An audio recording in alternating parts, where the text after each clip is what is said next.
Ryan Day spoke yesterday. I'll play some sound from him in a moment, Bob. But did you see the Columbus Dispatch? They did a poll, and they said more than 200.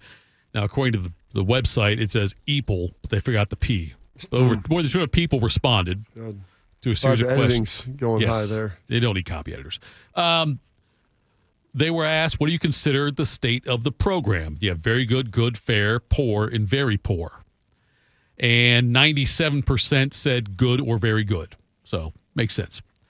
This is just won a national championship, right. So what's the other option? We go. No kidding. How did you feel about the... What were the 3% that said good or not very good? 1.3% said fair. 1.7% said very poor.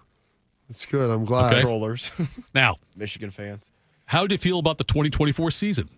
Options. Still on cloud 9 after historic playoff run. Though a national title is the ultimate prize, it felt incomplete with the setbacks in the regular season. I'm not over that debacle against Michigan and other. 10.6% people said they're not over that debacle against Michigan.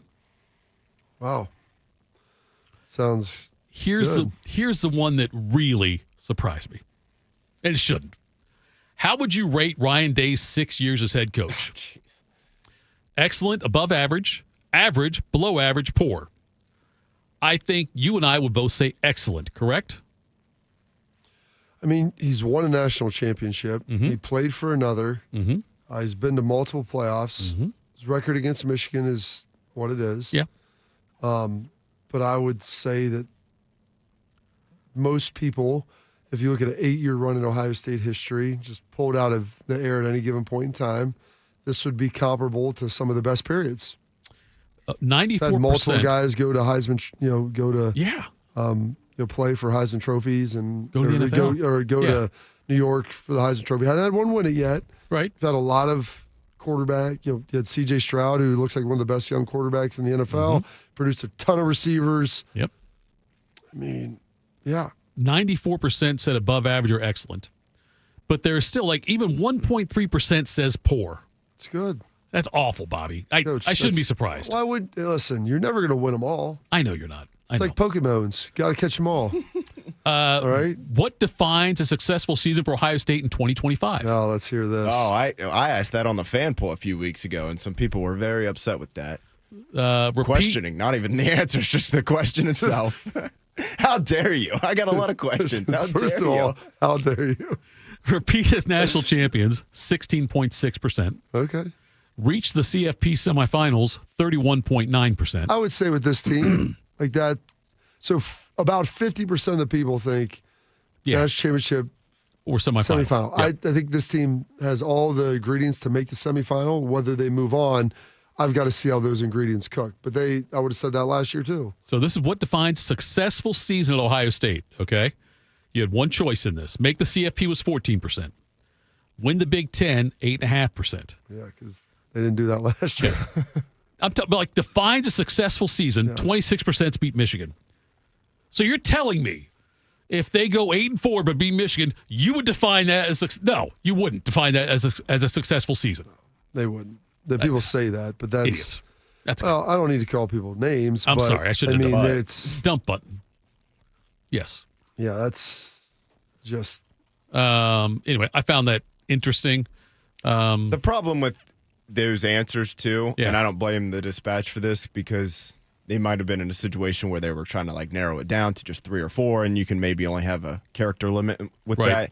But what is beat Michigan plus what? Yeah, right. Yeah, beat Michigan and this. That's 11-1, beat Michigan, win the Big Ten, win a playoff game. Right. Yeah. What if they lost to Michigan but won 2 playoff games? Yep. It's kind of there's a lot of middle ground within that. But yes, the overall premise that it's we go 9-3 and miss the playoff, but as long as we beat Michigan, that's not college football in 2025 anymore. Right. It's perfectly fine to be upset about how that game's gone the last 4 years, but that game does not matter in the context of your ultimate goals in a season anymore. It just doesn't. Ryan Day was asked yesterday. You talked about what they have to figure out before the Texas game. Here is your head coach.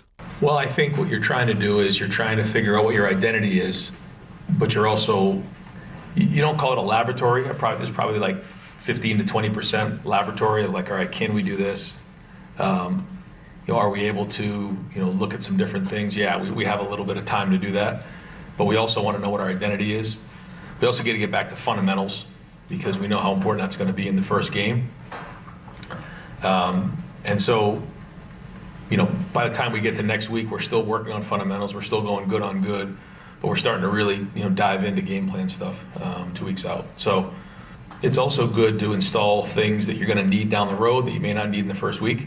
So, you're building those things up so that when you can pull them out mid-season, you have some stuff on film that you can work off of. Guys have physically done it, body repped it. That's an important part of the preseason. Obviously, Bob, the big question I want to know about is, who's going to be the starting quarterback, and you alluded that we might find out later on this week. I think Ryan had kind of said he would like to have it done by this week. To have it. Yep. I mean, so that's if things go as planned, but I don't know. Like I make the joke, I watch it in practice. I watch two guys throw some great stuff, and then I'll watch the same two guys do some things like, a little ill-advised, And so as you're Ryan trying to figure that out, which it's going to be, I'm like, have fun with that one, buddy. That's why you're getting paid the big bucks. And here's the good news. I will say this, both of these quarterbacks, their ceiling is good enough for you to win a national championship with. I think they're both NFL quarterbacks. I think Ryan made the comment, I don't know if we have it in there, about comparing them to the Burrows and Haskins comparison. I've got that right here. Let's hear it straight from the horse's mouth. All right. I remember kind of with Dwayne and Joe, it was similar. Just in terms of the skill sets and their makeups, and so it's interesting to see those two guys compete with each other. Like you said, nothing is exactly the same, but it's similar in certain ways. But ultimately, it comes down to how they perform on the field. Still the same, Bob Seger. Caught up with you yesterday. Still the same. At what point, Bob, I don't know what they're doing in practice. You've been at the practices. But they play football. Are they working on a Texas game plan yet? Or is this still just integrated small things? Small things of it, okay. Next week, you'll get into more of that. You'll have to take 2 weeks to prepare. And listen, I'm sure they're watching some Texas film, and they're integrating things that they would like to run against Texas to probably kind of workshop them. Right. See what's out there. Hey, let's try this. Let's try that. Maybe some different things. These are some unique things we can build. Here's some other things that we think we already have that would fit Texas, but they're still going good on good. What does Ohio State's defense do? What does Ohio State's offense do? How do we attack each of those with the respective side? How much do you think the game plan offensively will change or will be different based on the quarterback? I think 85% the same. Really think so, yeah? Well, I mean, I don't think it's some dramatic shift. It's not Tebow and Chris Leak. No. I mean, listen, Julian's a better athlete than people give him credit for, okay. And Lincoln can throw a really good ball. Lincoln he's got a really strong arm. Some of it's just been the consistency. Ryan always calls it making your layups. You've got to make your layups. When there's an open throw that's a makeable throw, you can't have 2nd and 10. You need to have second and 3. Okay. If it's a check down, it's a swing pass, you get to it, it's got to be on the guy. So I don't think there'll be a big difference. Maybe stylistically in certain things the guys feel good about, what throws they make better, how they're able to throw the football a little bit, what they feel confident in. And then I think with Link, you would probably have a little bit more of the element of the quarterback run. Not a ton. Right. But, Lincoln is a phenomenal athlete, so if you have him in there, it would be foolish not to use him in that way. What's the advantage of publicly naming the starting quarterback this week versus waiting? Oh, I don't think he's going to name. He'll just hopes to find out the quarterback. Okay. All right. So you don't think you don't think we'll have a public name? No.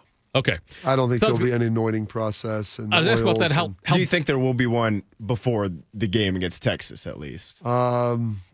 Maybe. Okay. Publicly? That's interesting. Yes. Ryan publicly? Day, he comes out for his Monday, Tuesday presser. I don't think so. Week. I don't know if he'll even tell the team. Now people will begin to kind of see, but I don't think there'll be any grand overture just to keep that stuff. It's an advantage. Yeah, I don't disagree. Just I was going to say, because he'll be asked about it 1,000 times. And I think it's 1,000 easy. more, you mean? Yeah, that's true. And I think it's easy for him to just be, kind of be the politician and not give an answer.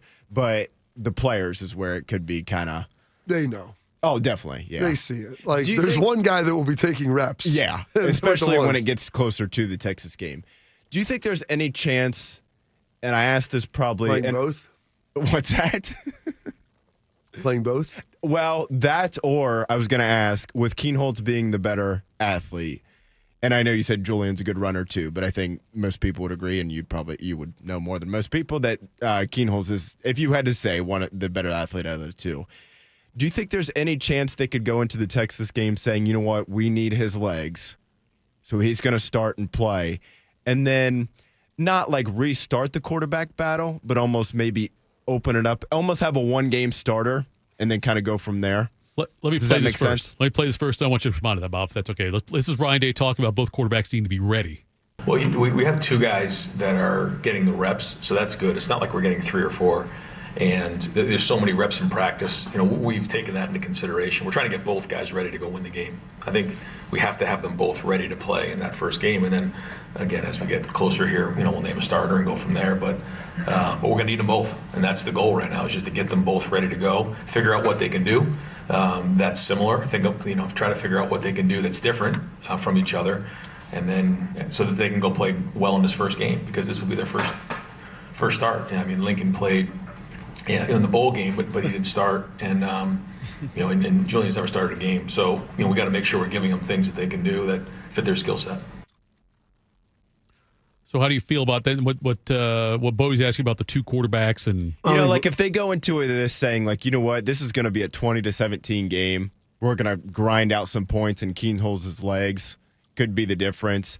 But then we feel like Sayin's arm talent is the higher ceiling. So then we'll kind of. I know it's a weird. I know what you're saying. I get it. I don't think Ryan probably wants to do that. And it would probably be weird to go into it, because what if he wins? Then how do you look at Lincoln and be like, hey, sorry, dude, that was you're great. benched. Great game we're against going Texas, to yeah. Sayin. But it's, I think it's, I don't know, interesting question, I guess, maybe. It really is, because I don't know if there's a great answer to it. Yeah. I mean, I think ideally, would Ryan want to play both guys? No. Is there a chance where if one of the guys goes in and is playing, like, it's 3 drives in, and it's just 3 and 4 plays and out, and a lot of sputtering, and a lot of that is kind of on the quarterback? Do you make a switch at that point, or do you ride your guy? That's why he gets paid all that money. Yeah. Because that's the decision. Do you double down and say, we're going to work through this, defense hang on, or maybe it's time, I've seen enough to see enough. And listen, man, so I said I don't want to be the one making that decision. If you're making that much money, I better be getting compensated heavily, and that's all part of it. Ryan gets the pressure of that. And like I said, I think both guys are good enough to win a national championship. I think both guys are NFL guys. you said it the other day, Bob, but I not heard anybody say Burrow that. and Haskins were here. I go, when he left, I think Burrow is probably a third to fifth round pick. Right. I mean, I undershot that Nailed it. significantly. Yeah, right. Someone was like, "You think so?" I'm like, "Yeah, he's a good player. He'll be good." I thought he'd go to Cincinnati. He went to LSU. I was like, "Okay, a little bit more challenging." First year, looked like he's probably a third to fifth rounder, maybe third, second, probably more second to third at that point. And then his senior year obviously was tremendous, but I think that there's a lot of that. And they compared it. It's not an exact comparison, but it does feel a little like Haskins. Now, I think Julian's a better athlete than Dwayne. But Kienholz might be better than all of them. Do you think that's fair to say?